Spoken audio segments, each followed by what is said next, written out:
नमस्कार दोस्तों, मैं संजय कुमार स्वागत करता हूं आप सभी का हमारे चैनल PWS क्लासेस पर। दोस्तों, आज परसेंटेज की हमारी ये चौथी वीडियो है और आज की इस वीडियो पे हम लोग एक नया कंसेप्ट शुरू करने वाले हैं और इसी कंसेप्ट से रिलेटेड बहुत सारे क्वेश्चंस हम लोग सॉल्व करेंगे। ये कंसेप्ट अपने आप में बहुत इंपॉर्टेंट कंसेप्ट है और बहुत बड़े बड़े क्वेश्चंस जो हैं इस कंसेप्ट से बड़ी आसानी से सॉल्व हो जाते हैं। और इन क्वेश्चंस पे कुछ पुराने कंसेप्ट भी यूज हुए हैं, तो आप लोग हमारी जो पुरानी वीडियोज हैं परसेंटेज की उनको भी एक बार ज़रूर देखिए।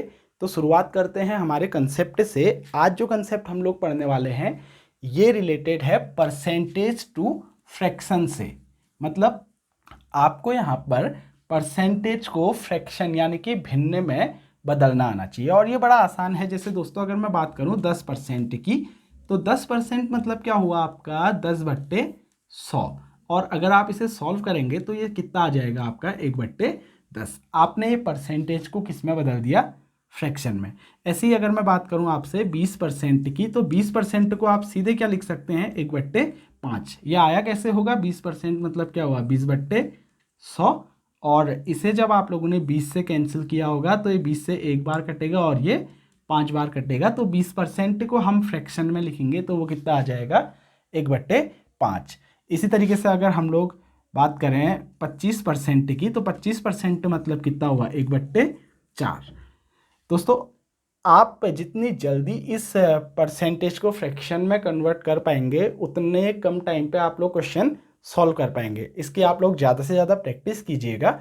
और परसेंटेज में अगर हम लोग परसेंटेज को फ्रैक्शन में चेंज कर दें तो यहाँ से हम लोगों को एक बहुत डीप कंसेप्ट समझना है। वो कंसेप्ट क्या है? जैसे मैंने अगर बोला कि 10% को हम लिख सकते हैं 1/10। दोस्तों, इसके बारे में हल्का फुल्का हम लोगों ने अपनी पुरानी वीडियो पे भी डिस्कस किया हुआ है। अगर हम लोग परसेंट को फ्रैक्शन में बदल देते हैं तो इस फ्रैक्शन से हम लोग जो चीज़ समझेंगे वो क्या समझ सकते हैं? यहाँ पर अगर मान लिया ये किसी चीज़ का रेट है और ये 10% बढ़ गया, तो हम इसे कुछ इस तरीके से समझेंगे। 10% को हम लिखेंगे 1/10। ये जो नीचे वैल्यू है ये बताती है इनिशियल जो वैल्यू है, या फिर हम बोल सकते हैं जिसके साथ में हम तुलना करेंगे। और ऊपर जो आपकी वैल्यू आएगी ये बताएगी कि जो चेंज यहां पर को आया, परिवर्तन कितने का हुआ। अब दोस्तों, अगर मैं बोलूं कि 10% रेट बढ़ गया तो हम इसे इस तरीके से बोलेंगे कि अगर पहले रेट इनिशियली अगर रेट 10 रुपये था तो यहाँ पर जो बढ़ा वो कितना बढ़ा? ये 1 रुपया बढ़ गया।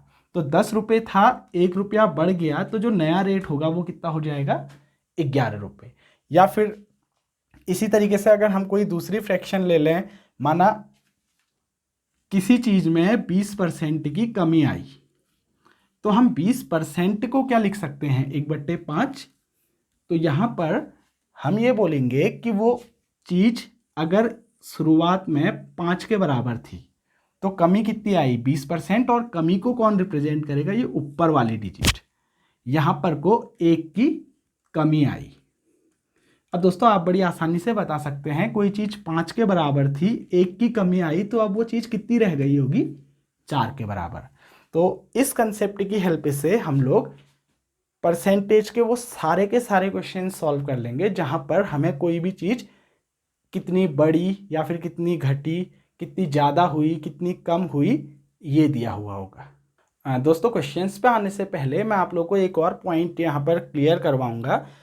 इस पॉइंट में कुछ आप इस तरीके से समझिए, अगर हम लोग अंकों में बात करें तो चीज़ें बहुत बार सेम रहती हैं। जैसे अगर मैं बोलूँ कि आपकी उम्र माना 25 वर्ष है और मेरी उम्र मान लिया 30 वर्ष है। अगर मैं डिजिट में बात करूं, अंकों में, तो अगर आपसे मैं ये पूछूं कि मैं आपसे कितने वर्ष बड़ा हूं, अगर मैं पूछूं कि मैं कितने वर्ष बड़ा हूं तो आप वर्षों में बताएंगे तो कहेंगे 5 वर्ष। या फिर इसी का उल्टा अगर आप लोगों से पूछ लिया जाए कि आप मेरे से कितने वर्ष छोटे हैं, आप 25 साल के हैं, मैं 30 साल का हूं अगर, आप मेरे से कितने वर्ष छोटे हैं, अगर ये बोला जाए तो भी आप कहेंगे कितना, 5 वर्ष। दोस्तों इस कंडीशन पे अगर मैं वर्षों में बात करूं तो यहाँ पर आप मुझसे छोटे हैं 5 वर्ष और मैं आपसे बड़ा हूं 5 वर्ष। दोनों कंडीशन पे हमारा आंसर सेम है, 5 वर्ष। लेकिन दोस्तों यही चीज़ अगर परसेंटेज में पूछी जाएगी तो ये आपका चेंज हो जाएगा। परसेंटेज में अगर मैं आपसे 10% बड़ा हूँ तो इसका मतलब ये कभी मत समझिए कि आप मुझसे 10% छोटे होंगे। अब ऐसा क्यों होता है, इसी से हम लोग एक बार समझते हैं। हमने अपनी परसेंटेज की पुरानी वीडियोज पे परसेंट निकालने का जो फॉर्मूला पढ़ा था वो क्या पढ़ा था कि जिस क्वांटिटी का परसेंटेज निकालना होगा वो हमेशा ऊपर लिखी जाती है और यहाँ पर हमेशा किसी दूसरी क्वांटिटी के साथ तुलना की जाएगी, वो कहाँ आएगा, नीचे अपॉन में, और साथ में परसेंटेज में कन्वर्ट करने के लिए मल्टीप्लाई करना होता है कितने से, 100 से। अब यहाँ पर दोस्तों दो चीज़ें आ सकती हैं। पहली चीज़ ये पूछा जा सकता है कि आपकी उम्र मेरी उम्र से कितने प्रतिशत कम है। अगर ये पूछा जाएगा कि आप मुझसे कितने प्रतिशत छोटे हो और ये पूछा जाएगा परसेंट में, तो दोस्तों हमने परसेंटेज निकालना किसका है, कितने परसेंट छोटे हैं। तो आप ये देखेंगे कि कितने छोटे हैं, 5 वर्ष। अब यहाँ पर तुलना किसके साथ हो रही है, आप मेरे से कितने वर्ष से छोटे हैं, तुलना मेरी उम्र के साथ होगी, तो यानी कि इस 30 के साथ में तुलना होगी मेरी उम्र से, क्योंकि यहाँ पर पूछा गया है कि आप मुझसे कितने छोटे हैं, तो तुलना मेरे साथ हो रही है। गुणा कर देंगे इसको परसेंट में बदलने के लिए 100 से, तो ये आपका आ जाएगा दोस्तों 50/3, या फिर इसको बोले 3 एकम 3, 3 छक 18, 2/3%। अब ये कैसे आया, 50 को 3 से डिवाइड करके, 3 से डिवाइड करूंगा तो 16 बार तो पूरा पूरा जाएगा, 16 3 जा 48, बचा कितना 2। इसे लिखने का तरीका क्या होता है, जितनी बार पूरा पूरा डिवाइड गया 16 बार, और जो बचा आपका 2/3। क्लियर। लेकिन अगर इसी में ये पूछ लिया जाए कि मैं आपसे कितने प्रतिशत बड़ा हूं, यानी कि मेरी उम्र आपकी उम्र से कितने प्रतिशत ज़्यादा है, तो दोस्तों यहाँ पर भी ये देखा जाएगा कि मैं आपसे कितना बड़ा हूँ, कितना बड़ा हूँ, 5 वर्ष।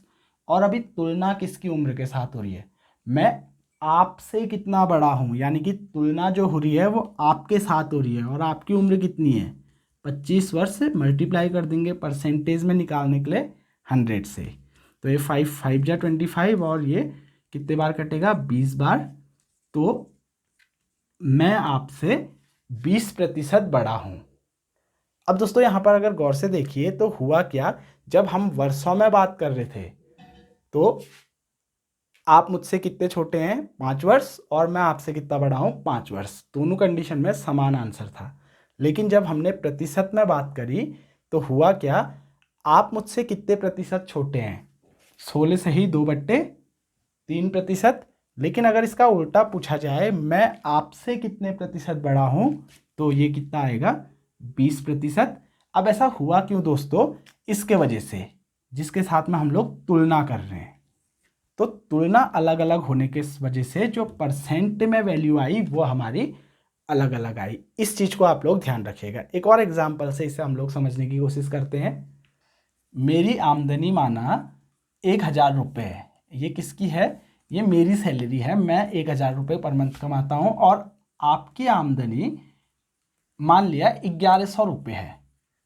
अगर दोस्तों हम बात करें कि मेरी आमदनी आपकी आमदनी से कितनी कम है, तो यह आप बड़ी आसानी से बता सकते हैं, मैं आपसे 100 रुपये कम कमाता हूँ। या फिर इसका उल्टा पूछा जाए कि आपकी आमदनी मेरी आमदनी से कितनी ज़्यादा है, तभी भी आप बोलेंगे कि आपकी आमदनी मेरी आमदनी से 100 रुपये ज़्यादा है, आप मुझसे 100 रुपये ज़्यादा कमाते हैं। लेकिन अगर इसी चीज़ को हम परसेंटेज में बोलें, मेरी आमदनी आपकी आमदनी से कितने प्रतिशत कम है, यानी कि यहाँ पर को निकालना है कि कितने परसेंट कम है, तो पहले ये देखा जाएगा कितनी कम है, ये ऊपर आ जाएगा फॉर्मूले के हिसाब से। अभी तुलना किसके साथ हो रही है, मेरी जो आमदनी है उसकी तुलना आपकी आमदनी के साथ हो रही है, तो जो आपकी आमदनी है वो आएगी बट्टे में, अपॉन में, और परसेंट में बदलने के लिए गुणा 100 करेंगे। ये दोस्तों सॉल्व करने के बाद कितना आ जाएगा, 11 से 100 में कितने बार जाएगा, 9 बार, 99 बचा 1/11% कम है। और इसी में अगर ये पूछ लिया जाए कि आपकी जो आमदनी है मेरी आमदनी से कितने % ज़्यादा है, तो दोस्तों यहाँ पर आप देखेंगे कि कितनी ज़्यादा है, 100 रुपये, क्योंकि परसेंटेज किसका निकालना है, इसका कितनी ज़्यादा है, तो ऊपर क्या चीज़ आएगी, जिसका परसेंट निकालना होगा, यानी कि 100 रुपये। कितनी ज़्यादा है, 100 रुपये। और अभी जो तुलना हो रही है वो हो रही है मेरी आमदनी के साथ में। आपकी आमदनी मेरी आमदनी से कितनी ज़्यादा है, तो मेरी आमदनी कितनी है अभी, 1000 रुपये। इस 1000 के साथ में तुलना करेंगे तो ये परसेंटेज में बदलने के लिए गुणा 100, ये आ जाएगा हमारा 10% ज़्यादा है। अब दोस्तों आप लोग शायद समझ गए होंगे, अगर हम अंकों में बात करें तो चीज़ें समान रहती है, लेकिन अगर हम लोग परसेंटेज में बात करें तो चीज़ें बदलेंगी। और बदलने का कारण क्या है, यहाँ पर को जो तुलना की जा रही है वो अलग अलग के साथ की जा रही है। तो अब यहाँ पर बहुत बार आप लोगों से क्वेश्चंस पूछे जाते हैं, जैसे कि मेरी आमदनी 10% बढ़ा दी जाए तो मेरी आमदनी पहले जितनी करने के लिए कितने प्रतिशत कम करनी होगी। अब इसका मतलब ये नहीं है कि मेरी आमदनी 10% बढ़ाई थी तो 10% कम करेंगे। क्यों, क्योंकि तुलना यहाँ पर को अलग अलग के साथ होगी। मान लिया मेरी आमदनी 100 रुपये है, अगर मैं मेरी आमदनी बढ़ाता हूँ 10%, तो दोस्तों 10% जब मैं बढ़ाऊँगा इसके हिसाब से बढ़ाऊँगा, बढ़ाने के बाद मेरी आमदनी कितनी हो जाएगी, 110 रुपये। और अगर मान लो मुझे अपनी आमदनी पहले जितनी करनी है तो मुझे घटानी पड़ेगी, लेकिन जब मैं घटाऊँगा तो इस 110 के हिसाब से घटाऊँगा। तो 110% के हिसाब से घटाने पे यहाँ जो आंसर आएगा ये 10% नहीं आएगा, ये कुछ और आएगा। तो इस पॉइंट को और जो कंसेप्ट हम लोगों ने पढ़े उनको ध्यान में रखते हुए शुरुआत करते हैं क्वेश्चंस की।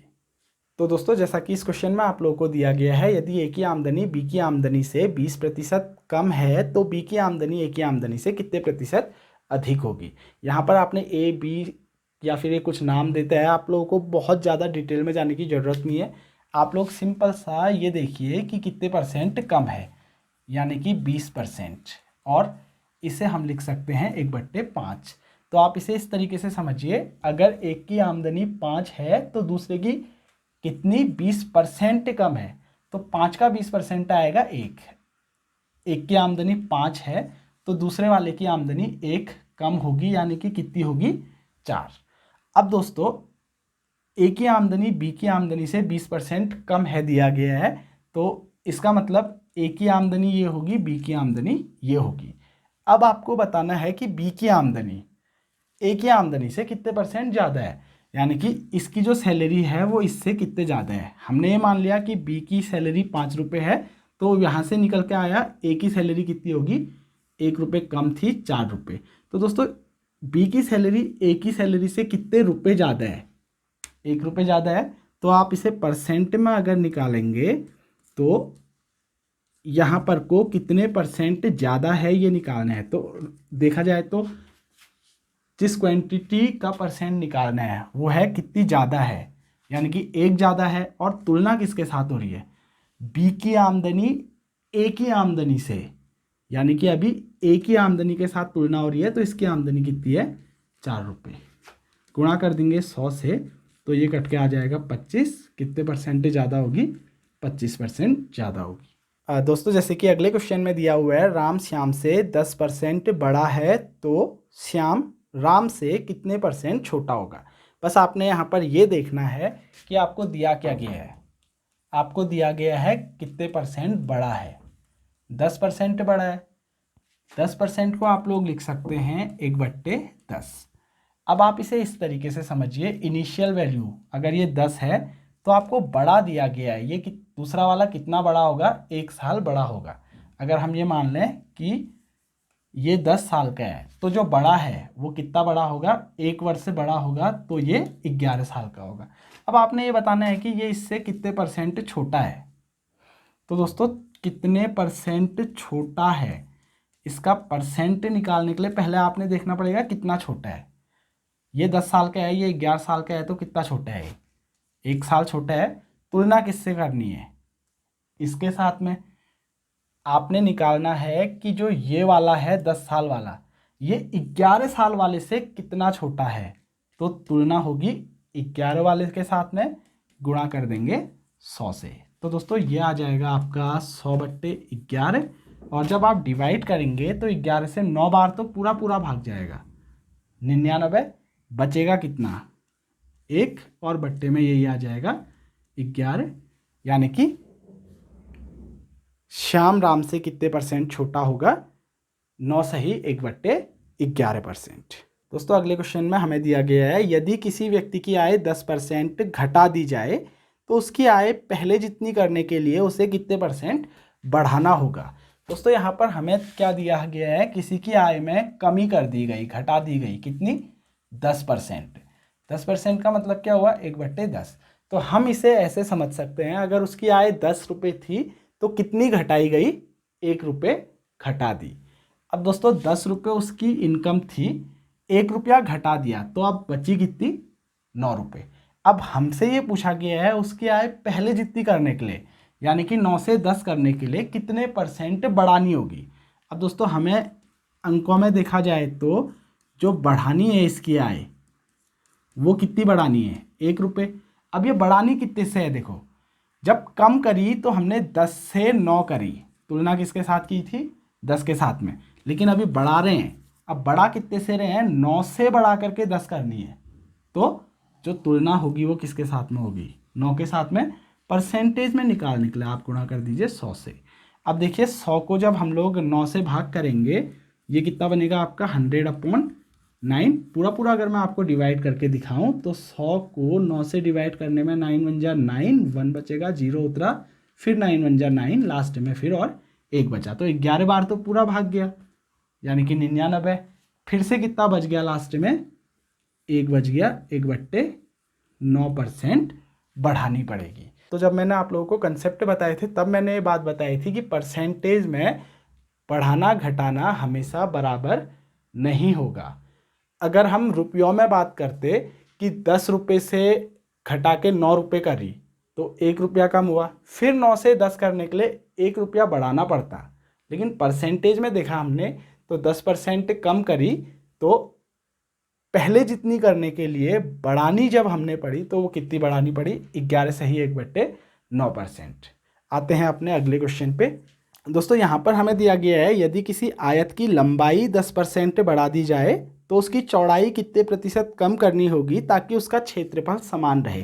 दोस्तों इस टाइप से क्षेत्रफल यानी कि जो एरिया से रिलेटेड क्वेश्चन है वो भी बहुत ज़्यादा एग्जामों में पूछे जाते हैं। तो ये क्वेश्चंस भी बड़ी आसानी से इस तरीके से हम लोग सॉल्व कर सकते हैं। आयत होता है हमारा रेक्टेंगल। अब इसने बोला, माना इसका क्षेत्रफल 100 है, अगर हम लोग क्या करें, इसकी लंबाई बढ़ा दें, इसकी लंबाई हमसे 10% बढ़ाने के लिए बोली। अगर हम 10% बढ़ा देंगे लंबाई, तो दोस्तों अगर हमको इसका क्षेत्रफल 100 ही रखना है, अगर चौड़ाई हमने इतनी रखी तो क्षेत्रफल इसका बदल जाएगा। अगर चौड़ाई इतनी रहेगी तो इसका जो एरिया है क्षेत्रफल वो अपने आप बदल जाएगा। तो हम लोगों ने क्षेत्रफल बराबर रखने के लिए इसकी चौड़ाई थोड़ा कम करनी पड़ेगी। हमसे यहाँ पर यही पूछा गया है, इसकी जो चौड़ाई है ब्रेथ, इसे कितना कम करना पड़ेगा। तो बड़ा आसान है, हमको जो लंबाई बढ़ाकर दे रखी है, लंबाई कितनी बढ़ाई, 10%, इसे हम बोलेंगे 1/10। तो हम बोलेंगे लंबाई अगर 10 थी तो 1 उसे बढ़ा दिया, 10 से बढ़ाकर कितनी हो गई, 11। दोस्तों सेम वही कंसेप्ट लगा के हम लोग इस क्वेश्चन को सॉल्व करेंगे। अब हम लोग इसको कुछ इस तरीके से समझेंगे, अगर इसकी चौड़ाई 11 थी तो एरिया उतना ही रखने के लिए हमको घटा के कितनी करनी पड़ेगी, 10। एक चीज़ बढ़ाई तो दूसरी चीज़ उसके रिस्पेक्ट में कम करनी पड़ेगी। अब चौड़ाई में कितनी कमी करनी पड़ेगी हम लोगों को परसेंटेज में निकालना है, तो हमने देखना पड़ेगा पहले कितनी कमी करनी है। 11 से हमको करनी है 10, तो यानी कि हमने 1 की कमी करनी है। अब यहाँ पर अगर गौर से देखें तो हम लोग जो तुलना करेंगे वो किसके साथ करेंगे, 11 के साथ। क्यों, क्योंकि हम 11 से घटा के 10 कर रहे हैं, तो यहाँ पर को तुलना होगी 11 के साथ में। और परसेंटेज में निकालने के लिए 100। ये फिर से बड़ा आसान हो गया, 11 से ये 100 कटेगा कितने बार, 9 बार, पूरा पूरा भाग जाएगा, 99 बचा 1/11%। हमको उसकी चौड़ाई कम करनी पड़ेगी। दोस्तों अगला क्वेश्चन भी हमारा सेम पहले क्वेश्चन की तरह है। यहाँ पर हमें दिया गया है किसी त्रिभुज की ऊंचाई 20% कम कर दी जाए तो उसके आधार में कितने प्रतिशत वृद्धि करनी होगी ताकि क्षेत्रफल पर कोई प्रभाव ना पड़े। अब यहाँ पर हमें क्या दिया गया है, किसी त्रिभुज की ऊंचाई। दोस्तों त्रिभुज होता है आपका ट्रायंगल, और ये इसमें ऊंचाई होगी हाइट, और ये इसमें बेस, जिसको हम हिंदी में बोलते हैं आधार। अब अगर हमको इसका क्षेत्रफल जितना पहले है उतना ही रखना है, माना इसका क्षेत्रफल अगर 1000 के बराबर है, हमें क्षेत्रफल 1000 ही रखना है। अगर हम इसकी ऊंचाई कम करेंगे तो हमको करना क्या पड़ेगा, जो इसका आधार है वो बढ़ाना पड़ेगा, कुछ इस तरीके से। तो यहाँ पर हमको यही दिया गया है, अगर इसकी ऊंचाई हमने 20% कम कर दी तो जो ये आधार है बेस, उसे कितना परसेंट बढ़ाना पड़ेगा। तो दोस्तों बड़ा आसान है, एक चीज़ कम कर रहे हैं, कितना कर रहे हैं इसे कम, 20%, यानी कि 1/5। आप इसे ऐसे समझिए, अगर पहले इसकी ऊंचाई 5 थी तो हमने कम कितनी कर दी, 1। ऊंचाई अगर 5 थी तो हमने कम करी 1, और कम करने के बाद कितनी रह जाएगी, ये 4। तो इसका उल्टा हम ऐसे समझेंगे, अगर बेस इसका 4 था तो हमने बढ़ा के कितना करना पड़ेगा, 5। तो दोस्तों बड़ा आसान हो गया है। अब हमें 4 से बढ़ा करके कितना करना है, 5। तो बढ़ाना कितना है, 1 के बराबर। तो हम लोगों ने जो इसके बेस को इंक्रीज करना होगा, कितना इंक्रीज करना है, 1। और कितने से करना है ये 1 इंक्रीज, 4 से 1 बढ़ा करके हमें 5 करना है। तो जो तुलना होगी वो किसके साथ होगी, इसके साथ में, और परसेंटेज में बदलने के लिए कर देंगे गुणा 100। ये आ जाएगा हमारा कट के 25, यानी कि आधार हमको कितना बढ़ाना पड़ेगा, 25% बढ़ाना होगा। दोस्तों इन क्वेश्चंस में आप लोगों ने अगर गौर किया होगा तो हमेशा एक ही चीज़ पूछी जा रही है, एक चीज़ कम हो रही है तो दूसरी चीज़ ज़्यादा हो रही है। अगर आपको ये दिया गया है तो ये निकालना होगा, ये दिया गया है तो ये निकालना होगा। दोस्तों अगला क्वेश्चन देखते हैं। यहाँ पर हमें दिया गया है, यदि तेल का मूल्य 30% बढ़ जाए तो तेल की खपत में कितने प्रतिशत कमी करनी होगी ताकि खर्च ना बढ़े। अब दोस्तों यहाँ पर को एक क्वांटिटी हमेशा सेम रहती है। यहाँ पर जैसे अभी इसने खर्च सेम रखना है। अगर मान लो मैं हर महीने तेल में 1000 रुपये खर्च करता हूँ, अगर तेल का रेट बढ़ जाता है लेकिन मैं चाहता हूँ कि मेरा जो खर्चा है वो 1000 ही रुपया हो, तो मुझे करना क्या पड़ेगा, जो तेल की खपत है, मैं जितना तेल यूज करता था उसमें मैंने कमी करनी पड़ेगी। तो दोस्तों यहाँ पर को अभी जो मूल्य है वो कितना परसेंट बढ़ा, वो मूल्य बढ़ा 30%। अब 30% को अगर हम लोग सॉल्व करें तो ये कितना आ जाएगा, सॉल्व करके 3/10 सॉल्व करेंगे तो ये बनेगा आपका 30/100। अगर कैंसिल करते हैं तो ये 3/10। तो आप इसको इस तरीके से कह सकते हैं, अगर तेल का मूल्य पहले 10 रुपये था तो ये कितने रुपए बढ़ गया, 3 रुपये बढ़ गया। तो 3 रुपये बढ़ने के बाद कितना हो गया होगा, 13 रुपये। अब इसका उल्टा मैं इस तरीके से समझूं, अगर मैं पहले 13 लीटर यूज करता था तेल, तो अब मुझे कमी करनी होगी, उसमें कितनी कमी करनी होगी, 3 लीटर की मुझे कितना यूज करना होगा, 10 लीटर यूज करना होगा। तो मुझे जो खपत में कमी करनी होगी, तो पहले अगर मैं 13 लीटर यूज करता था तो कमी कितने की करनी होगी, मैंने 3 की, 3 लीटर की कमी करनी होगी, कितने से, ये जो पहले यूज करता था। तुलना किसके साथ में होगी, पहले वाले के साथ में, बटे 13 गुणा कर देंगे इसको 100 से।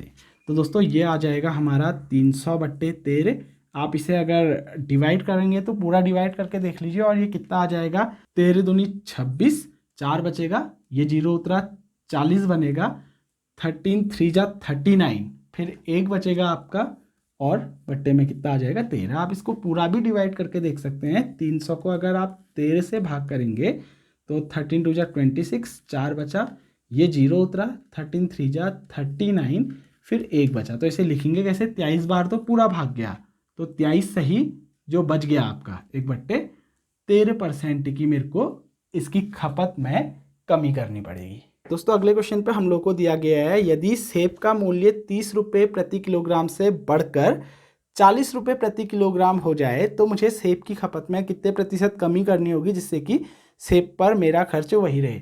ये क्वेश्चन तो और आसान हो गया। अभी तक हमको परसेंट में दे रहा था, परसेंट से हमको फ्रैक्शन में बदलना था, लेकिन इस क्वेश्चन में इसने और आसानी से हमको दे दिया 30 रुपये से बढ़कर रेट कितना हो गया 40 रुपये। या आप इसे कुछ इस तरीके से समझ सकते हैं, अगर सेब 30 रुपये से 40 रुपये का हो गया तो अगर आप पहले 40 सेब खरीदते थे तो आप कितने सेब खरीदेंगे, 30 सेब खरीदेंगे। तो प्रतिशत में कितनी कमी करनी पड़ेगी आपको, जो आपकी खपत है सेब की उसमें जो कमी करनी पड़ेगी। अगर 40 लेते थे तो आप कितने लेंगे 30, यानी कि 10 की कमी करनी पड़ेगी और कितने में से 40 में से गुणा कर देंगे इसको 100 से, ये कटेगा आपका 4 बार और 4 से ये 25 बार कटेगा। तो आपको जो सेब की खपत है उसमें 25% की कमी करनी होगी। एक अगला क्वेश्चन देखते हैं सेम ऐसा ही, जैसे कि इस क्वेश्चन में दिया है सेब का मूल्य 40 रुपये प्रति किलोग्राम से घटकर 30 रुपये प्रति किलोग्राम होने पर कोई व्यक्ति उसकी खपत में कितने प्रतिशत की वृद्धि कर दे कि इस मद पर खर्च ना बढ़े। दोस्तों ये भी बड़ा आसान हो गया। अगर सेब का रेट पहले 40 रुपये था और घटकर 30 रुपये पर केजी हो गया तो उतने ही पैसों पर ये व्यक्ति अब कितने परसेंट ज़्यादा सेब खरीद सकता है। दोस्तों आप इसे इस तरीके से समझ सकते हैं, रेट घट के अगर 40 से 30 हुआ तो इसका उल्टा, अगर वो पहले 30 सेब खरीद सकता था तो अब कितने खरीद पाएगा 40 सेब। तो वो जो बढ़ोतरी करेगा कितना बढ़ा सकता है वो, आप देखिए 30 से 40 खरीद रहा है तो 10 सेब बढ़ा सकता है। अब ये जो 10 सेब बढ़ाए कितने पे बढ़ाए इसने, इस 30 से 40 किए, तो जो तुलना होगी वो इस 30 के साथ में होगी गुणा 100 करेंगे। ये सॉल्व करेंगे तो 100/3 ये आ जाएगा आपका 33 बार तो पूरा जाएगा 99 1/3%। पूरा डिवाइड करके देख लीजिए आप लोग, 100 को 3 से डिवाइड करेंगे, 3 3 जा 9, 1 बचेगा, 3 3 जा 9, फिर से 1 बचेगा, 33 सही 1/3% की वो बढ़ोतरी कर सकता है। तो दोस्तों जैसा कि आप लोगों ने देखा, इस छोटे से कंसेप्ट की हेल्प से हम लोगों ने ये सारे क्वेश्चंस कितनी आसानी से सॉल्व किए। आगे आने वाली वीडियो पे हम इसी कंसेप्ट की हेल्प से और कुछ बड़े बड़े क्वेश्चंस को सॉल्व करेंगे और एग्ज़ाम के हिसाब से ये क्वेश्चंस काफ़ी इम्पोर्टेंट हैं। तो मिलते हैं अपनी अगली वीडियो पे कुछ नए क्वेश्चंस के साथ में, तब तक आप लोग प्रैक्टिस कीजिए परसेंटेज।